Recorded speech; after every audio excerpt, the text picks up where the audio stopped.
მადლობა კიდევ ერთხელ მოგესალმებით, ბატონ ზვიად, მადლობა წარმოდგენილი პაკეტისთვის.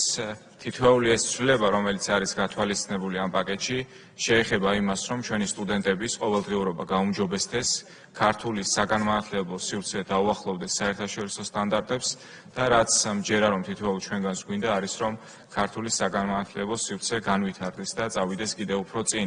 რამდენიმე საკითხის დაყენება მინდა პირველი მოსმენის ფორმატში. პირველი როგორც კომიტეტზე განვიხილეთ, რადგანაც დავაყენეთ საკითხი 2025 წლის 1 სექტემბრის შემდეგ ჩარიცხულ სტუდენტებზეც რომ გავრცელდეს 3+1+1, კარგი იქნება, რომ მეორე მოსმენისთვის ამ საკითხებთან დაკავშირებით თავისი საორგანიზაციო მიმართულებების ჩათვლით დეტალური ხედვა იყოს თქვენი მხრიდან წარმოდგენილი, რაც იქნება მნიშვნელოვანი თითოეული ჩვენი თანამოქალაქისთვის, ასევე ძალიან აქტიურად ვიმუშავეთ თქვენთან, შესაბამის სამსახურებთან, რაც გულისხმობდა ბაკალავრიატის სტუდენტების კვლევით საქმიანობაში ჩართვას, მათ ხელშეწყობას, გთხოვთ, რომ შემდეგი პაკეტების განმავლობაში, სადაც კი საკანონმდებლო ცვლილებები იქნება აღნიშნული კუთხით საჭირო, თქვენი მხრიდან იყოს ეს საკითხები დაყენებული. მე ვიცი, რომ მაქსიმალური მხარდაჭერა არის ამ საკითხთან დაკავშირებით. კონცეფციაც ამას გულისხმობს, კვლევითი მიმართულებით მოხდეს ბაკალავრიატის სტუდენტების მაქსიმალური ჩართულობა, რაც არის კონცეფციის ერთ-ერთი მთავარი ამოსავალი წერტილი